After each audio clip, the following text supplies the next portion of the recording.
90% ఓట్లతో కవిత ఘన విజయం, దారావత్ కోల్పోయిన కాంగ్రెస్ బీజేపీ. వా, ఎంత అద్భుతమైన విజయము. ఇటో బాయ్ నా ఫోన్లో ఉండి ఇప్పటిదాకా అన్నా జరగి ఇవి చదవని చెప్తున్నారు. అది ఐఫోన్లో ఏమో ఉంది, ఒకసారి చూపిస్తా. ఏంది ఇగో ఈమెకు ఓట్లు వేసిన వాళ్ళు అంతెవరు? టీఆర్ఎస్ కార్యకర్తలు. టీఆర్ఎస్ బీఫామ్ మీద గెలిచిన వాళ్ళు ఓట్లు వేసిరు. టీఆర్ఎస్ మీద బీఫామ్ మీద గెలిచిన వాళ్ళు ఓట్లు వేస్తే 90%. ఇక ఇళ్ళకేని కండువాలకు మార్చే కానే ఉన్నది కథ. కండువాలు మార్చిరు చేసిరు. ఇప్పటిదాకా ఒక ఆయన పంపిండు. ఏం పంపిండంటే ఇక చూడు, ఈమె గెలుపు మీద సోషల్ మీడియాలో ఏం నడుస్తున్నాయో.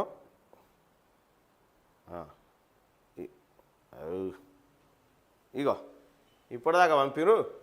ఏందట అంటే ఎంట్రన్స్ ఎగ్జామ్లో ఫెయిల్ అయితే వాళ్ళ నాయన మేనేజ్మెంట్ కోటాలో సీట్ ఇప్పించిందట. ఎంట్రన్స్ ఎగ్జామ్ అంటే నిజామాబాద్ అసలైన ఎన్నికలలో ఎంపీ ఎన్నికలలో 89,000 ఓట్ల తేడాతో ఓడిపోయిన కవిత 700 ఓట్లతో గెలిచిందిట. 700 ఓట్లతో గెలిచిందా? 700 కూడా కాదు, 600 చిల్లర ఓట్లతో గెలిచింది. ఇది భలే విజయం. గిన్నీస్ బుక్ వాళ్ళకి చెప్పురు ఊరికే సప్పుడు చెక్క. గిన్నీస్ బుక్ వాళ్ళకి తెలియవచ్చు మరి ఇదంతా. ఇక ఇంకొకటి ఏంది, ఇగో ఇట్లా చేస్తురు. ఇంకో బిడ్డ, హలో బాపు, నేను ఎమ్మెల్సీగా గెలిచిననే అంటే, తెలుసు బిడ్డ, అన్ని మన దొడ్ల గొర్రెలే కదా. బిడ్డ ఏమంటుంది, అవును బాపు, నన్ను గెలిపించకపోతే మేతుండదని తెలుసు వాళ్ళకు. ఇగో వాళ్ళు ట్రోలింగ్ చూడు. ఇగో అందరూ సెట్ అయ్యారు. ఆ కుర్రాడు ఏం పాపం చేశాడు రా, వాడికి ఏమైనా చేయండి రా, బంగారు కుటుంబం నాకు. ఇగో ఇదోటి. ఇక రాష్ట్రంలో మిగిలిన ఒకే ఒక నిరుద్యోగ హిమాంశు. ఇక చూడ్రి, ఇగో ఈ ఎన్నికలకు ఇది. ఇప్పుడు ఏం చేయాలి? ఎమ్మెల్సీ ఎన్నికలు గెలిస్తే ఏమైనా ఏది ఇది తీసుకో, ఏమైనా అయ్యేది ఉందా, ఏమైనా పోయేది ఉందా?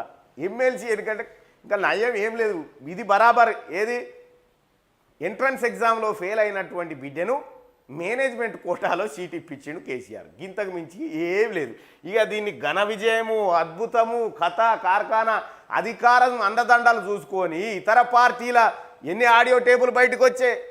ఏది బీజేపీ వాళ్ళకి గాలమేసుడు, కాంగ్రెస్ వాళ్ళకి గాలమేసుడు, పైసలు ఇస్తామనుడు, కండువాలు మార్చుడు, ఇన్ని కుయుక్తులు, ఇన్ని దొంగేశాలు వేస్తే 90% ఓట్లతో కవిత ఘన విజయం. 90% ఓట్లనే రాసిండు. చూసినావా? 90% బో ఎంత పెద్దరు అనుకోవాలి. ఎన్ని ఓట్లతో అనేది రాస్తే గమ్మత్తుండే. మా ఊరి సర్పంచ్ 100 ఓట్లతో గెలుస్తారు. ఏ ఊరు సర్పంచ్ అయినా. కొన్ని జోగాలలో 1000 ఓట్లతో గెలిచిరు. ఈమె గెలిచింది 600 ఓట్లతో. 600 చిల్లర ఓట్లతో గెలిస్తే 90% ఓట్లతో ఘన విజయం అని రాసుకొచ్చిండు రామోజీరావు గారు. ఈ లెక్క వేయరిగా. ఈడ ఎన్ని ఓట్లు అనేది వేయరు మీద. ఈడ పెద్ద టైటిల్లో 650 ఓట్లతో భారీ అంటే 650 భారీ విజయం ఏందిరా అని అంటారు కదా.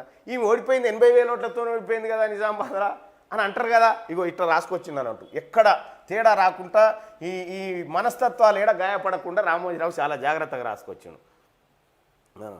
పరిహారంపై ఏమవుతుంది ఇప్పుడు కవితకు? మొన్నటిదాకా ఏమైండే, కేసీఆర్ ఇంట్లో ప్రభుత్వ ఖజానా నుంచి 14-15 లక్షల రూపాయల జీతాలు పోతా ఉండే 1 తారీఖు నాడు వీళ్ళు ఇంటి వాళ్ళకు. ఇంకో 2 లక్షలు పెరిగినాయి. ఇప్పుడు ఏంది, పోయి నాయన కాలు మొక్కిందట. నిన్నోటి వచ్చింది. నాయన కాలు మొక్కి సల్లగుండు బిడ్డ, జనం సొమ్ము నుంచి నెలకు 2 లక్షలు తీసుకొని నిమ్మలంగా బతుకు బిడ్డ అని దీవిస్తూ ఉన్నాడట. ట్రోలింగ్ నడుస్తూ ఉంది సోషల్ మీడియాలో.